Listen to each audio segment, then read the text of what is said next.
Assalamualaikum warahmatullahi wabarakatuh. Ila hadrati Nabi Mustafa Muhammadin sallallahu alaihi wasallam wa ala alihi wa ashabil kiram wa azwajihi wa waladihi wa dzurriyyati wa ali baiti. Lahumul Fatihah.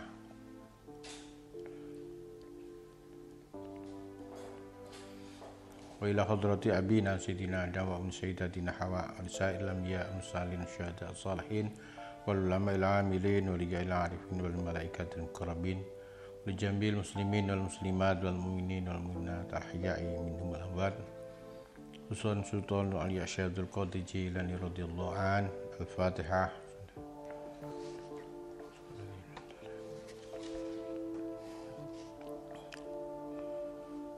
Husain ila hadrati al-Imam Yahya bin Salahuddin An-Nawawi radhiyallahu an. Al-Fatihah.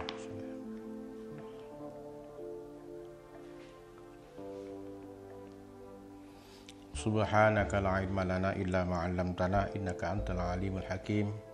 Rabbi shrah li sadri wa yassir li amri wahlul 'uqdatam min lisani yafqahu qawli. Bismillahirrahmanirrahim. Al hadisus tsani asyar. Hadis yang ke-12. An Abi Hurairah radhiyallahu an qala Rasulullah sallallahu alaihi wasallam min husnil islamil mar'i tarkuhu ma la ya'ni. Hadisun hasanun rawahu Tirmidzi wa ghairuhu hakadha.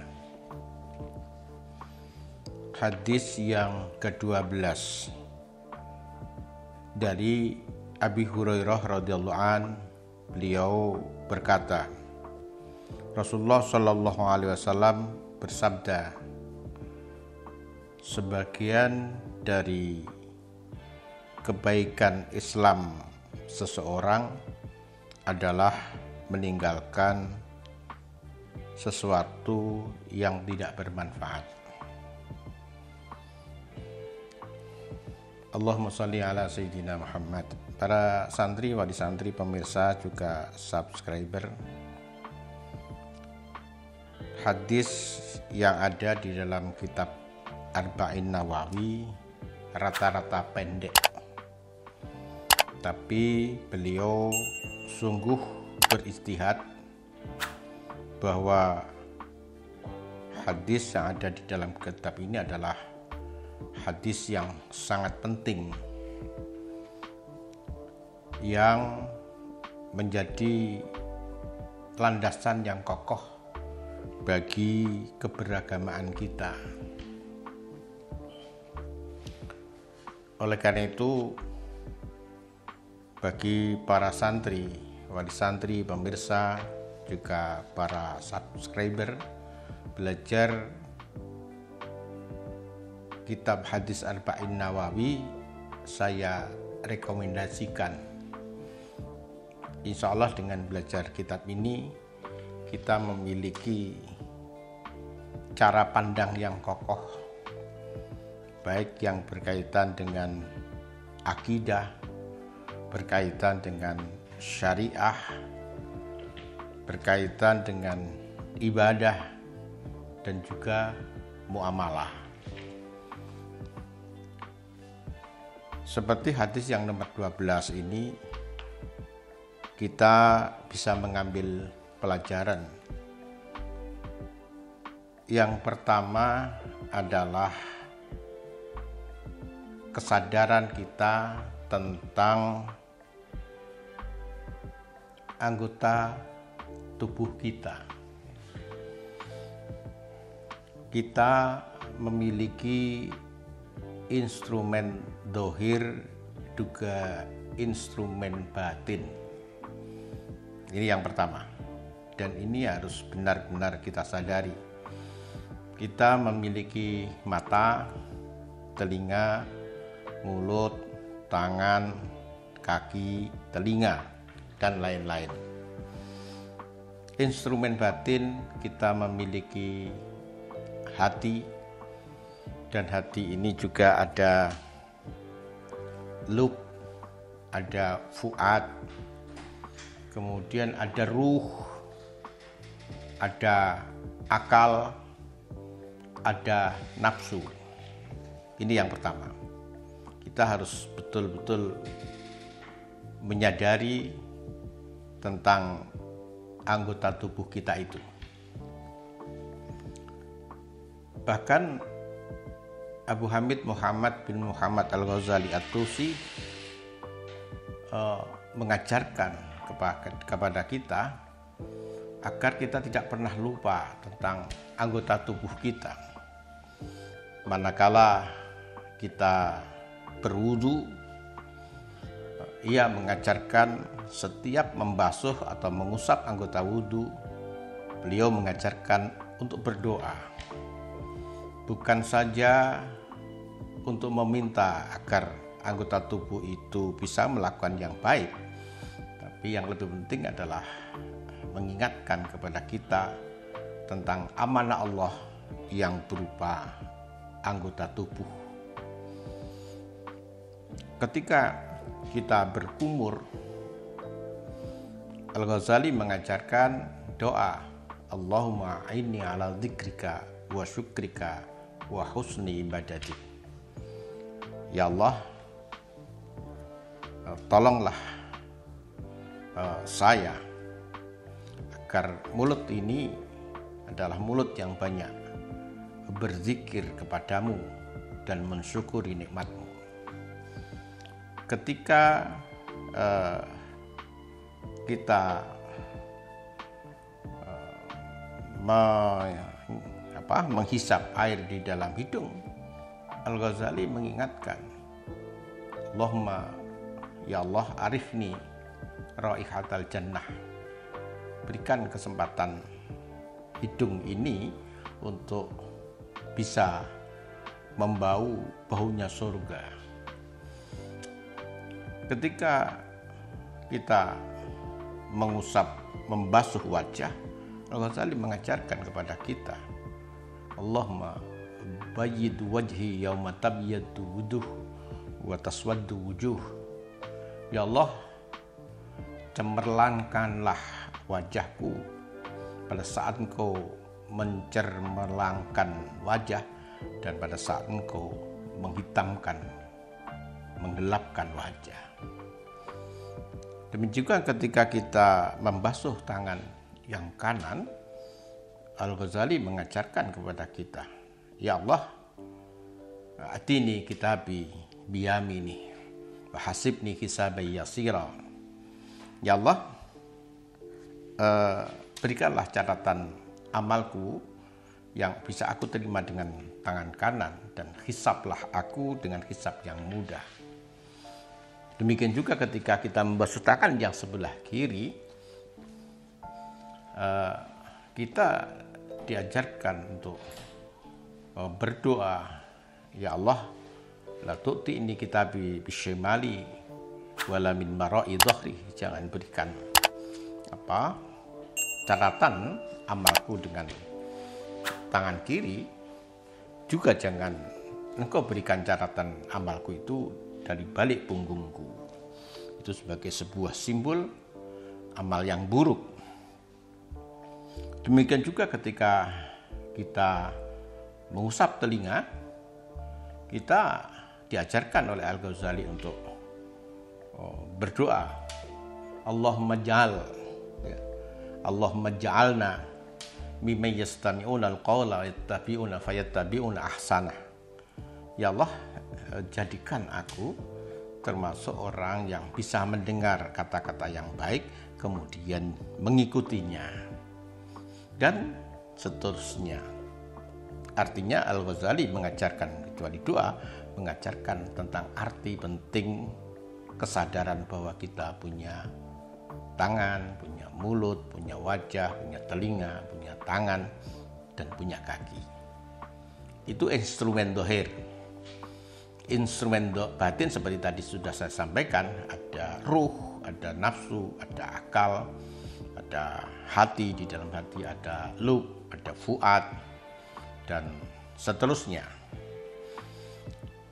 Yang kedua, dari hadis ini kita mendapatkan pelajaran bahwa seluruh instrumen dohir dan instrumen batin itu beraktivitas, selalu bergerak, selalu berbuat sesuatu.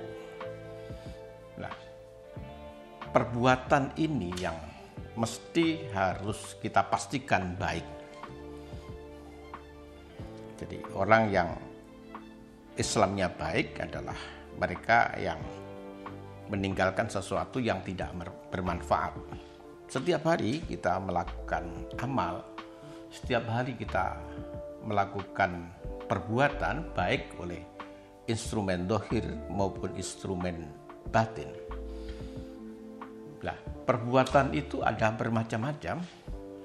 Ada perbuatan yang punya nilai. Ada perbuatan yang tidak punya nilai. Perbuatan yang bernilai, ada yang bernilai dunia dan akhirat. Yang kedua, ada yang bernilai dunia saja. Yang ketiga, ada yang bernilai akhirat saja. Orang yang Islamnya baik, harusnya setiap perbuatan itu harus punya nilai, yaitu nilai dunia dan juga nilai akhirat. Perbuatan yang tidak bernilai adalah perbuatan yang sia-sia. Seorang muslim seharusnya meninggalkan perbuatan yang sia-sia.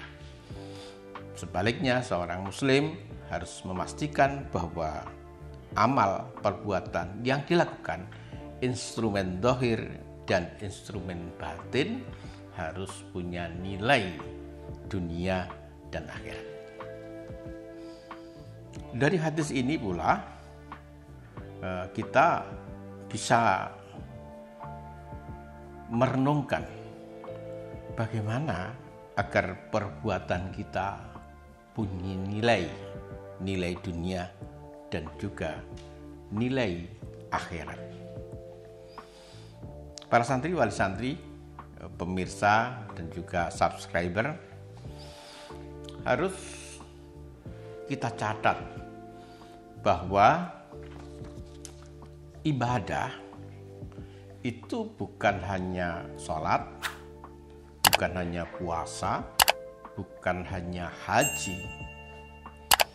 Seluruh aktivitas baik yang dilakukan instrumen dohir dan juga instrumen batin bisa menjadi bagian dari ibadah. Bahkan Al-Ghazali pernah mengajarkan kepada kita di dalam kitab Bidayatul Hidayah, orang yang tidur itu bisa saja tidurnya bernilai seperti orang sholat sampai dia bangun.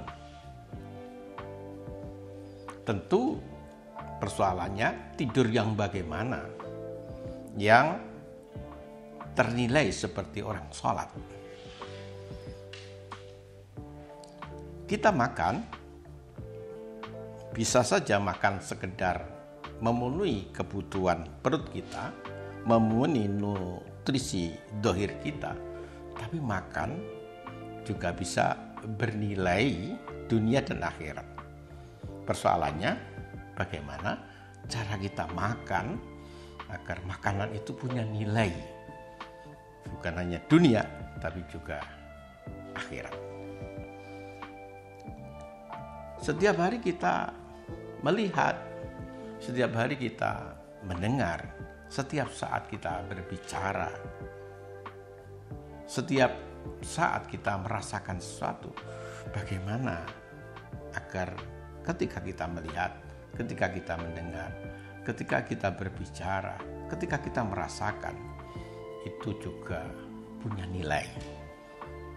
Nilai di dunia dan juga nilai di akhirat. Tentu yang pertama, agar amal, perbuatan, pekerjaan yang dilakukan oleh instrumen zahir dan instrumen batin kita punya nilai. Yang pertama, harus kita lakukan dengan ilmu. Maka bagi seorang muslim mencari ilmu itu wajib. Substansi dari ilmu agar kita bisa melakukan segala sesuatu, baik instrumen zahir maupun instrumen batin, dilandasi dengan ilmu yang benar.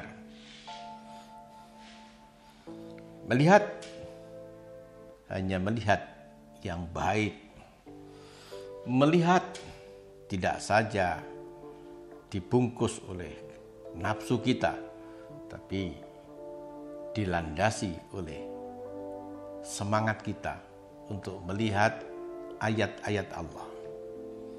Demikian juga ketika mendengar, tidak hanya dilandasi tentang keinginan kita untuk memuaskan rasa seni di dalam diri kita, tapi juga karena semangat untuk bisa mendengar firman Allah. Para santri, wali santri, pemirsa, dan juga subscriber.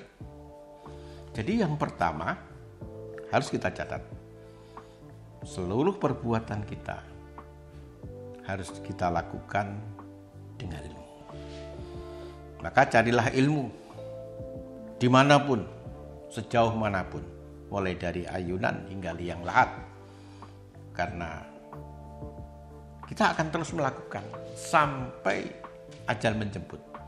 Kita masih harus bertarung, masih harus berjuang, masih harus berjihad, memastikan agar kalimat terakhir yang kita ucapkan ketika Allah memanggil kita adalah kalimat La ilaha illallah. Itu tidak mudah, perlu perjuangan. Maka yang pertama adalah ilmu. Yang kedua, agar perbuatan kita punya nilai dunia dan akhirat, yaitu dengan keikhlasan, dengan ketulusan, kita niatkan di dalam hati apapun yang kita lakukan adalah lillahi ta'ala, untuk Allah. Karena perbuatan itu sebagai persembahan kita kepada Allah Subhanahu wa Ta'ala, maka perbuatan itu harus baik. Kita melihat dengan melihat yang baik, kita mendengar yang kita dengar yang baik, kita berbicara juga pembicaraan yang baik. Bahkan Rasulullah mengajarkan kepada kita, falyakul khairan aw liyasmut. Hendaknya kalian berkata yang baik atau lebih baik diam. Lakukan dengan ketulusan.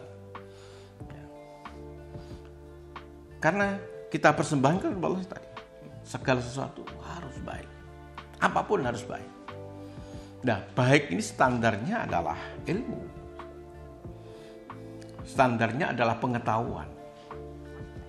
Tanpa ilmu, kita nggak pernah tahu bagaimana berbicara yang baik, bagaimana melihat yang baik, bagaimana berpikir yang baik, bagaimana bercita-cita yang baik, bagaimana berimajinasi yang baik. Maka carilah ilmu agar kita menjadi tahu caranya melakukan sesuatu yang baik. Yang kedua, lakukan dengan ketulusan, keikhlasan lillahi ta'ala tadi. Lillahi ta'ala artinya adalah untuk sebab karena.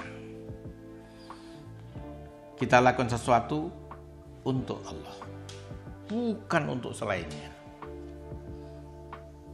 Yang kedua, motivasi kita melakukan sesuatu juga karena Allah. Yang ketiga, kita bisa melakukan sesuatu bukan karena memang kita punya kekuatan, kita punya kehebatan, kita punya kecerdasan, tapi kita bisa melakukan sesuatu hanya sebab kekuatan yang Allah berikan. Maka orang yang mengerti berilmu ketika dia bisa melakukan sholat dengan baik, malam harinya bisa bangun, paginya bisa sholat duha, kemudian bisa berwirid saat sebelum matahari terbit dan sebelum matahari terbenam dan seterusnya. Dia tidak pernah mengklaim dia bukan berbahagia karena dia menjadi orang yang mampu, tapi dia berbahagia karena Allah memberikan kemampuan untuk bisa melakukan yang terbaik. Dan yang ketiga adalah harus dilakukan dengan segala kesungguhan. Jangan ada perbuatan sekecil apapun yang kita lakukan sekadarnya. Karena kadang-kadang perbuatan yang kecil yang dilakukan dengan ilmu, ketulusan, dan kesungguhan, yang pertama bisa menjadi pintu untuk meraih ridho Allah. Kadang-kadang ridho Allah ini karena perbuatan kecil-kecil yang kita lakukan, yang dilakukan dengan ilmu, ketulusan, dan kesungguhan. Yang kedua, perbuatan yang kecil-kecil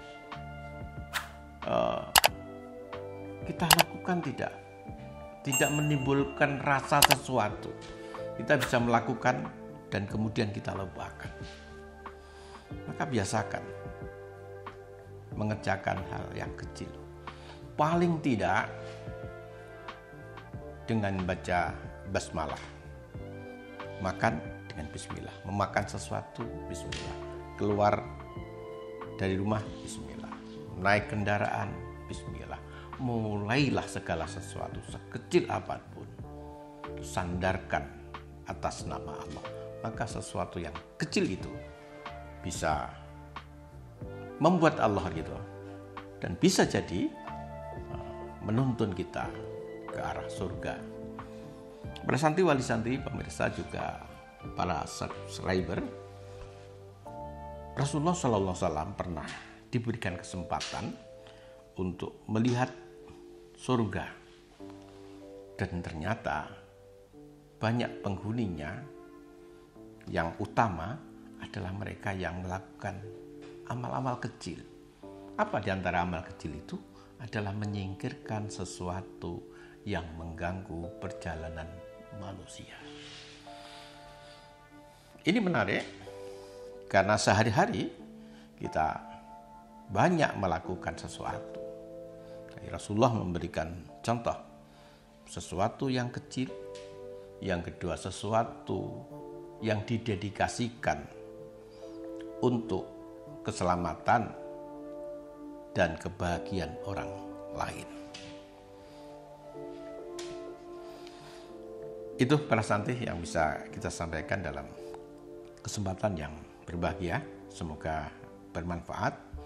Dan sekali lagi, rekomendasi saya sebagai wujud kecintaan kita kepada Rasulullah SAW, kecuali dengan selalu membaca salawat untuk beliau, kita kaji dawuh-dawuh beliau.